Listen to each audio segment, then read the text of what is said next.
Olá, queridos irmãos e queridas irmãs em Cristo. Eu quero trazer hoje o tópico da alegria no meio do sofrimento. É um tópico que é muito bom para nós cristãos aprendermos, visto que hoje tem muitas pessoas que reclamam das adversidades, das tribulações da vida e, pior ainda, se essas pessoas ficarem no tempo da tribulação, tudo só vai piorar. Então, o que eu quero trazer é a alegria no meio do sofrimento. Portanto, eu quero trazer primeiro o nosso versículo de Pedro, capítulo 4, versículos 12 até 14. Esse será o nosso texto base. Eu irei ler ele agora na nova versão transformadora.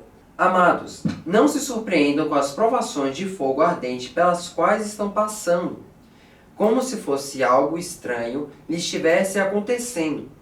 Pelo contrário, alegrem-se muito, pois essas provações os tornam participantes dos sofrimentos de Cristo, a fim de que tenham a maravilhosa alegria de ver a sua glória quando ela for revelada. Se vocês forem insultados por causa do nome de Cristo, abençoados serão, pois o glorioso Espírito de Deus repousa sobre vocês. O que esse texto quer trazer para nós? Que essas provações, essas dificuldades, tudo isso que nós sofremos, elas não passam de dores que vão nos fazer mais fortes. Eu creio que se algum de vocês já foi para a academia ou já viu alguma coisa relacionada sobre, você já escutou a famosa frase "No pain, no gain". O que essa frase quer dizer? Sem dor, sem ganhos. Num contexto de academia, você tem que entender que você levanta pesos e quanto mais você levanta esses pesos, o músculo ele vai se quebrando. E cada vez que ele vai se recuperando, ele vai crescendo, porque você está estimulando ele. Então, numa forma mais simples de dizer, você está ficando mais forte. A mesma coisa seria aqui. Você sofre, mas quanto mais você sofre, mais forjado você fica, mais forte a sua mente fica. É por isso que quando você pede para Deus lhe dar força, Deus ele não vai lhe dar necessariamente força, mas ele vai lhe dar dificuldades para você realmente ganhar aquela força que você deseja. Por isso você tem que ter alegria nesse sofrimento. Igual os discípulos, quando eles foram capturados, eles não ficaram tristes porque eles estavam presos e sofrendo por causa de Cristo. Não, eles ficaram felizes porque eles estavam sofrendo por Cristo. Eles estavam fazendo aquilo, mas eles sabiam que aquela dor iria fazer eles mais fortes. Aquela dor tinha uma razão. E mesmo que aquilo doesse, aquilo machucasse mesmo, eles, assim que eles morressem, eles têm um paraíso para eles. Então, os cristãos, eles devem estar preparados para lidar com essa dor.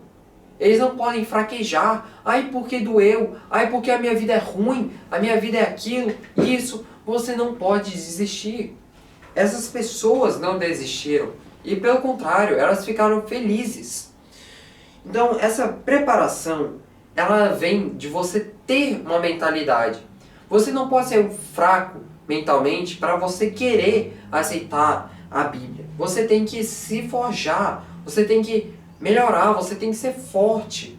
E igual as provações aqui, elas são que nem uma lâmina. Você esquenta ela e o ferreiro ele vai martelando. E depois ele esfria, refina ela totalmente. É igual isso. Ferro afia ferro, irmão afia irmão. Logo, vocês, irmãos, têm que afiar uns aos outros, independente das dores que vocês passem. Vocês são irmãos. Vocês têm uns aos outros para ter ajuda, para ter conforto, e Deus estará com vocês. Vocês têm que entender que nessas aflições, vocês precisam ter ânimo, porque vocês estão vencendo o mundo. E isso é o resumo do que João capítulo 16, versículo 33, ele está trazendo. É o resumo. Eu vou trazer alguns pontos a mais. Por exemplo, Um resumo de Jó, capítulo 15, versículos 18 até 20. Esses versículos dizem que Jesus disse para o seu servo que ele não é maior do que o Senhor.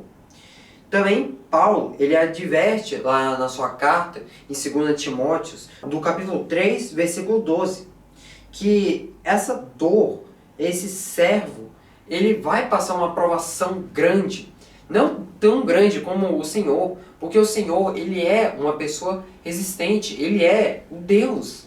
Mas nós, embora passamos por essa dor, só que parcelada e mais fraca, nós não podemos fraquejar. O que ele também diz lá em 2 Timóteo, no capítulo 2, versículo 12, que mostra que nós reinaremos com ele. Isso está escrito lá. Então, nós devemos nos alegrar, porque isso tudo é uma dor que vai nos levar até o céu. Lembrando que em Romanos, capítulo 8, versículos 16 até 17, de forma bem resumida, ele diz que nós seremos glorificados juntos. Então, essa dor, essa coisa que nós sentimos, essas provações com nossos irmãos, nós iremos nos fortalecer, porque nós temos uns aos outros, e isso nos ajuda a chegar cada vez mais próximo numa relação com o Senhor Jesus. Lembrando, eu já falo isso em muitas das minhas pregações, nossa relação com o Senhor Jesus é como de um amigo.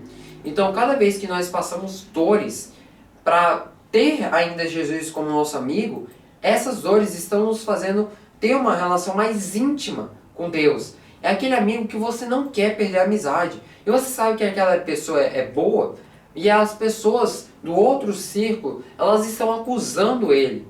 Mas você sabe, você conhece quem é ele. E você passa por dores, por pessoas também lhe julgando, porque você segue ele. Então é nisso, é esse o cerne da questão. Além disso, a tribulação ela é causada pelo pecado. E é por isso que nós precisamos existir. Nós não devemos pecar. Isso nos afasta de Deus. Foi por isso que, lá em Jó, capítulo 2, versículo 9, Jó perde seus bens, seus filhos e sua saúde. Por isso, Jesus ele nos ensina lições sobre rejeições. Muitas vezes, o sofrimento que vem de uma rejeição, ela é dolorosa, mas é melhor seguir o seu caminho como Paulo e Bernabé. Esses estavam prestes a ser apedrejados, mas mesmo assim partiram e seguiram. Eles não abaixaram a sua cabeça e disseram, não posso mais ser cristão, eu preciso desistir, os pecados, as provações, não. Eles continuaram. Desse modo, o que ele quer que você tenha é o que está escrito que 1 Reis, capítulo 19, versículo 10. Quando eles te perseguirem em uma cidade, fuja para outra. Quando você chega lá em Mateus, capítulo 10, versículo 14, ele diz, sacuda a poeira dos pés. Ou em Mateus, capítulo 10, versículo 16, sede tão sábios como as serpentes e os inofensivos como as pombas. O que tudo isso quer dizer é que você não pode ser uma pessoa que vai ficar esperando o ataque, você vai ficar esperando a aprovação para você só enfrentar. Não, você tem que fugir dela. Você não pode, porque algumas provações, elas são muito fortes para você vencer. Então, por isso, você precisa ter cuidado e você precisa ler a Bíblia, falar com Deus, você precisa ter essa relação, porque Deus, ele vai estar lá para lhe segurar. Quando o pecado lhe atingir, você vai... e Deus vai estar lá para te segurar. Por isso, você também tem que entender. Não adianta nós irmos sozinhos e passar por provações. É por isso que você pode ver que tem muitas pessoas que fraquejam, muitas pessoas que não aguentam, ou a vida é muito dura e elas desistem, elas abrem mão do bem que está na mão delas, porque é muito difícil. Preste atenção que como cristão, você tem um bem muito grande em suas mãos. Alguns sabem administrar, outros não. E essas pessoas precisam aprender a botar em balança.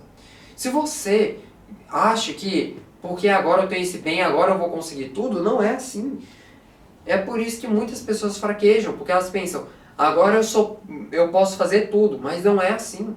Você pode sim aguentar as provações, mas não adianta eu aguentar as provações sendo que eu não leio a Bíblia, eu não vou até Cristo e fortaleço a minha amizade com Ele. Porque no momento em que vier uma provação verdadeira e eu cair, não vai ter, Jesus vai estar muito distante para poder lhe segurar, para lhe pegar. Entende isso? Então nós precisamos entender que nós não estamos sozinhos. Deus quer estar com nós e nós precisamos ter ânimo nesse sofrimento, porque Deus está com nós. Nós não podemos fraquejar. Deus está lá. Embora as provações sejam fortes e elas sejam frequentes, não adianta eu ficar fraquejando. Ai, a provação aqui, a outra, e eu já não aguento mais. Não. Não, você tem que ler a Bíblia. Você tem que se fortalecer, irmãos. Você precisa equipar aqui um capacete, se armar com uma espada, com um escudo, ter um colete, ter uma proteção, irmãos. Você precisa ter ânimo, porque você está lutando contra as provações do mundo, contra os males do mundo, porque essa recompensa, ela chegará, e você terá o paraíso para você. E é isso que eu quero que vocês notem, irmãos. É incrível você ter ânimo para lutar, porque esse sofrimento só lhe fará mais forte. Enfim, irmãos, então eu quero que você entenda isso para vocês não desistirem. Vocês precisam ter perseverança. Não podem fraquejar por causa de coisas que acontecem na sua vida, coisas que você acaba fraquejando, cometendo pecados, porque Deus lhe perdoa. E Ele vai estar lá para te levantar, se o mundo te fizer cair. Olá, Senhor, meu Deus, meu Pai Celestial. Eu lhe agradeço, Senhor, por mais uma oportunidade, Senhor, para mim pregar e para os meus irmãos assistirem junto a mim. Que vocês possam, no caso que você possa, ajudar nossos irmãos a ficarem fortes e terem ânimo no meio das adversidades, das provações, que eles não fraquejem, que eles não desistam, mas que eles permaneçam fortes e felizes, com coragem, com perseverança, para não fraquejarem, para não ficarem tristes e abatidos quando as provações chegarem, provações fortes, coisas malignas, porque eles vão lembrar que eles têm um paraíso logo à frente se eles resistirem. Então não permita com que eles desistam, Senhor, mas que eles consigam permanecer com ânimo. Em nome do Senhor Jesus, seja feita a tua vontade. Amém.